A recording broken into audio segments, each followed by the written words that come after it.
Welcome to the IVM Podcast Network.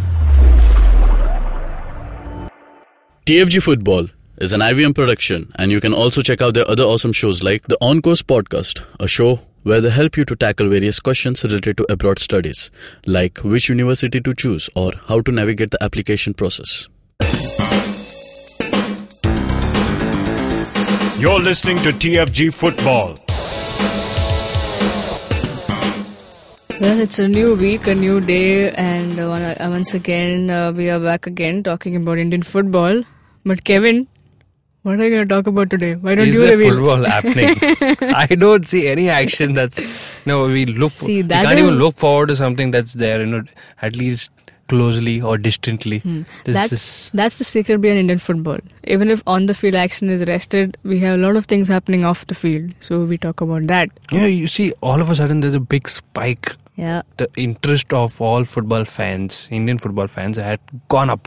Nepal game and the Kyrgyz Republic game. And after that, it's dead. It's just as if nothing is going to happen any soon. The calendar looks blank. And we are blank. See, that's what I'm saying, on the field action nahi ho raha hai, but there is a lot of things happening off the field, a lot of rumours happening in fact. Now I-League is set to have new clubs, that's what the reports are saying. The teams like Ozone FC, Gokulam, Jharkhand FC are the ones that are, got everyone's attention at the moment. Kevin, now, seeing the fact that and knowing the fact that Bengaluru have joined ISL, okay, and Ozone will be playing from Bengaluru then. Gokulam comes from Kerala, Jharkhand again, a new team. This looks like a good idea and a good thing if it goes ahead and confirms, because we have new teams, not only new teams but new places also where, one where football is back again, or you should say I-League is back again, like that's Kerala, and something new from Jharkhand. So your thoughts on that? Yes, good to see a lot of teams showing interest, but the interested party, AIFF, are they really looking to get clubs in? Or is just everybody's raising their hopes that they get to play in I-League, where I-League itself is, in a state of doubt whether it's going to be there, or even if it is there, what status does it hold? Now, once again, we've come to the same situation like last time when, before the last season could start, we had some of the clubs pulled out. I mean, of course, the ones we know, the Goan teams pulled out, and we also know how AIFF wanted the numbers, to be there, and that's how ISL got back into action. Yes, we know they've performed well. Did they get well. back because AIFF was in need of teams or clubs? That was the main criteria. I mean, AIFF would be the last thing that AIFF looked at. Oh, Federation Cup runners up, let them take it. That's what the fans were wanting to do, See, you've relegated a team which is not supposed to be relegated because they finished 8th. They didn't finish last. And then they performed well in the Federation Cup. You should not have even let Azol go. Because you knew they were going to come back. Nobody knows. That's a problem. You never know. Now, DSK was the team to finish last at that season. And now we also know that even they have, come up and said that they might shut the first team. But no, nothing will affect the academy. But again, we are missing out on a team in I-League. Now, that brings AIFF back again to square one, where they were in need of clubs. Now, Bengaluru has left I-League. DSK might shut. So, you never know which other new clubs are going to be there, or which other clubs will come up and say when we are shutting team because we don't want to play in the first team. The same situation, same reasons that DSK are citing. But here, once again, if they have to fill in teams, apart from these three that are rumored to come in, there's another team that has a chance to do that. File a case or file an application. Kevin, do you want to guess or do you want to reveal which team that I'm talking about? I have no idea. That's a good one. I'm talking about Mumbai FC. Mumbai FC? Yes, Mumbai FC. Because when I got to know the news, I'm like, what is their case? Based on what will they come in or they apply? So the reply came saying that, same situation as ISL. ISL was not put in because they had a great run in Federation Cup. AIFF was desperately in need of numbers. They're desperately in need of teams to run a league. That's what it was. And here, but then we are only talking. okay, it's just rumors that we're talking, okay, that they have a chance. But are they even interested? That is something that we need to... Mumbai FC has been a team which has been very, they've kept information to themselves. Even rumors are not really dealt with at Mumbai FC. Neither do they accept, neither do they deny. So it's a team where, the media is always kept in the dark. Fans who've been there with the club from almost like 6-7 years that they've been in the top division, they've always been wanting answers.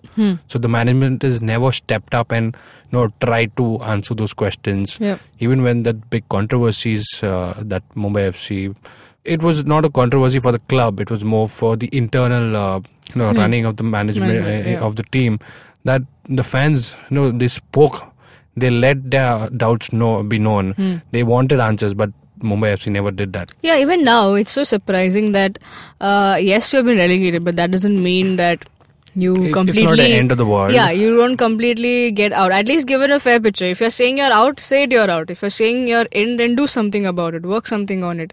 But remaining silent, you're just putting the fans in a bigger doubt and saying, hey, where do we go from here now? You've been giving us so much hope that, okay, we have a club from our city and then we support, and then you play well and then you don't play well, but we still show our support, and then what? We don't give us... Nothing is given back to the fans. At least a word of whatever your decision is.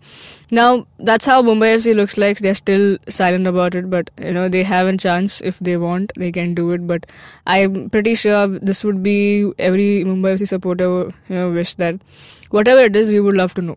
Like, let the fans know whatever is your decision, because you need to come out and say it out. Now, these are things here and there. I think we are same situation facing what we faced last time, but if we keep an eye, if AIFF once again says, hey, hands down, we're not going to do anything, but we've done our best, we'll see more clubs pulling out. And it will only be sad that from so many years we've been seeing certain clubs do well, and suddenly they pull out because of certain reasons put out there. We don't know which will be the top division league. Nothing is cleared. We won't have... If the parallel leagues are going to be there, even more worse. Our best players might go somewhere else. So we are in a new week, a new day, but it's the same old mess, right? And that's how I-League looks like at the moment. But on the other side, now when we talk about ISL, there are teams who've already got back into action, have started signing players, coaches. I think the first team to do it was FC Goa. Months back, even before we could start off with this mess, Derek Pereira was taken in as the assistant coach. I think before even FC Goa came into the picture, it was Delhi Dynamos. Yeah. Even though did not sign, they were into action because they said we are no longer tied with Zamrota. He's no longer Delhi Dynamos coach. Yeah, I think, but it will be a great thing to see Derek Pereira there as one, as the coach, as assistant coach. Everyone still is looking forward to know who would the head coach be, because Zico has clearly said he won't come back. Now, let the coaching bit stay aside. They did mention that on 16 they would reveal their first signing for the season, and they did. They're falling back. It's something what we've spoken about. This, we've also written about it in an earlier podcast when we used to talk about ISL. If you remember, listeners out there, remember Chiranjit's point that, we're using recycled. I-League had a trend where, recycled, reused players, we fall back on thinking about experience, and then they among each other sign. Okay, Mumbai signs them, then Pune signs them, everybody signs each other. So that's how ISL also looks at, because now they know if going ahead they can't get all those glamorous just to fill in just to fill in the stadium. So people like Roberto, they are expensive. They are legends for a reason, and they are expensive. So FC Goa has fallen back to their opening season's player, Bruno Pinheiro, the Portuguese centre-back. And I think when I heard the news and when I was going through reading about him, what he did post 2014, that's the first season that he played for FC Goa, he did pretty well. He played in Israel, top division. He played in Greece, a top division league, clubs there. Spent a lot of time. I think he spent in Israel for 2 seasons. Top division league, a team playing. It is always a big thing. One, you need to be in action. You need to take a player that has enough game time. Second, see where he's playing. Okay, and and when you look at the stats and look at the numbers, it says top division league. He's spent a lot of time there, 55 odd matches, I think, in ISL. I think it's very important for a player to be in touch, and the more game time that you can show, it's not just for your market value, it's for your own fitness and longer duration or tenure of playing career. Right. We are not talking about career right now because it's way past his normal age of playing. So when you're looking at, especially when you're looking at a player with experience, you need to see, a great point you made, that it's very important to see how much game time he's got, because this man is not 20 years old. That way you'll see, okay, I'll evolve him, I'll make him good. No, he's 29. So imagine if 24, after he left FC Goa, if he didn't have any much game time, I would say, or we would be like, okay, this is FC Goa is taking risk. I mean, it's probably the new management coming in, don't know how they are going to work it out, but it looks like a risk. But they are not. Now, this looks like it can work in their favour if he gives, because in 2014 when he played for FC Goa, he played almost all the matches, and I think he scored 1 goal. So playing, he's got enough game time. He knows the team. Yes, he will be into a new management. And considering the almost breakable defense of FC Goa last year, the last season that they played, they required some good signings to just fill up that backline. Yeah, so I think they are back in action, and they fixed in the assistant coach in Derek Parra. It's an amazing one, and then this guy. So we've seen in the past as well. Before I get into the next signing, I would like to ask you: do you see ISL going in for Indian coaches as the head coach? We've seen in the past of them having assistant coaches Indians. You've seen Randy Singh in action. Not a chance. Again, it's ISL is all about making statements, and if you have a foreign coach, you already see that there is a lot of experience, because it's a very short period of game time that the coach will get, because it's not that the coaches will come in like 2 or 3 months prior. It might be just 1 month or even weeks before the actual season start. So foreign coaches use their experience much more, and for me it's more like it's a brand value. You getting foreign coaches instead of Indian coaches, you already show that you are spending, and it's all, that show off what you would say. I don't see any Indian coach being there as a head coach, at least not in this season. But what if tomorrow, since we started the show talking about rumours, imagine if tomorrow MB and EB decide to join ISL. What do you think about that then, the Indian coach's point? Because East Bengal has almost... They are of a different league altogether, because they've come up by the ground up. Yeah. These coaches, they believe in these clubs, they believe in quality signings, and it's the backup that they have. They do not have strong academy players. Their backup is from the legacy, it's from the experience that they have playing in top divisions. We know East Bengal, Mohun Bagan have not just played in India, they've played tournaments abroad as well. So these are clubs that use their rich experience playing at different countries, and the experience that they have in the admin office, because they have some good known people who've been have ties with great foreign ties. So if I do feel that EB and MB might just get an Indian coach, but for other franchises it's very difficult. Now we are seeing that. I mean, Kerala Blasters have already shown it. They've retained their man, the old man from the last season, Steve Coppell I'm talking about. Now looks like pretty much okay, heading in the right direction. I don't know, because the start of the season was not the one that they wanted, because yes, they missed out on a few players because of we remember Bengaluru FC were playing the AFC Cup matches, all of that. But I think still they would the fans of KBFC would still cringe about that. They are still not trying for David James to get back because after that second season, after he left, and the second season was in shambles, but hey, once again, he's too expensive. And Steve Coppell comes back. He did a great job. I mean, but towards the end, they did a good job. They got the team to the finals, but lost to 80k on penalties. Now, how do you see this now? Do you think if Gokulam manages to come to I-League, do you now see like a drift in fandom, or do you see there'll be equal number of fans coming from here for the Gokulam if they come in I-League and for Kerala Blasters? There will be no divide, because we're not sure how the leagues are going to run. Whether it's going to be two different seasons, or it's going to be a simultaneous season where you just see alternate weekends being played. Like you might even see same stadiums being used. That's you can't rule out that possibility. And sharing a stadium, we see what happened to DSK Shivajans. Yeah. It's not possible. Yeah. So EBMB are the ones who are just fighting to play in one stadium. So it's already difficult to have two teams playing out of one stadium. They're up for three teams. So you can imagine how much. Now, but it's good for the state. It's good for the Santosh Trophy as well. It just gets probably a bigger. Players from there can get a chance. Yes. You never know. It just creates more interest in such a football-loving state. Yeah. And if you have just more teams coming out of there, nothing like it. Yeah, absolutely. Now, before we end, your quick thoughts on Steve Cooper being signed. You saw the last season, how it panned out. Just like I mentioned, the first half was not that great, but he managed to get back. What do you see? A good signing? A good move to get the old man back? It's always good to have a known face in your team back. And he's seen the team closely. And he took the team actually from, being very bad to being average to getting better.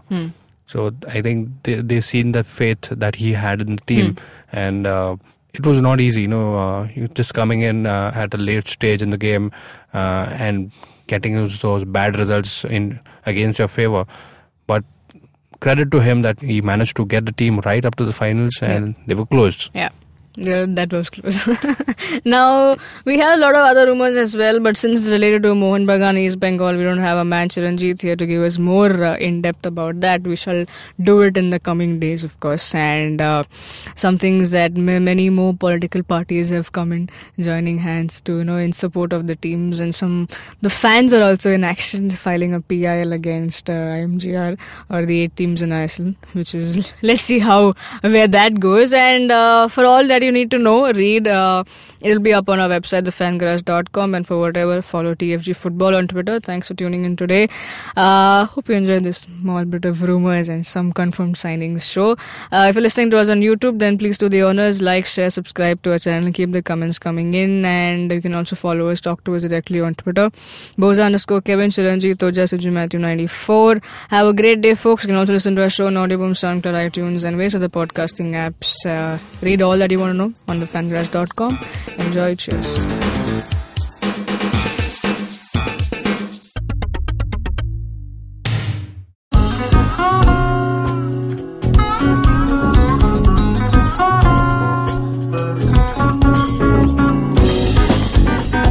That was Tantrik Steve from Hansraj College, Delhi, performing at IIT Bombay's Mood Indigo. Just like them, there's a lot of new talent and art coming out of colleges all across India, but unfortunately most of this goes completely unnoticed or ignored. To fix this, we started atkt.in. Hi, I'm Ankur, I'm a musician and a rapper, and I found that one of the best things about being an artist myself is finding new talent. Through atkt.in, Tanya, my colleague who's a dancer, and our whole team really is putting all of our efforts into discovering and promoting all the coolest talent that's coming out of colleges all across India. And this goes up on our website, our social media, TV, radio, and now, of course, this podcast with IVM. Make sure you go to our website, support the talent with your likes, your shares, your comments. All of that really matters. Go ahead, check it out. atkt.in.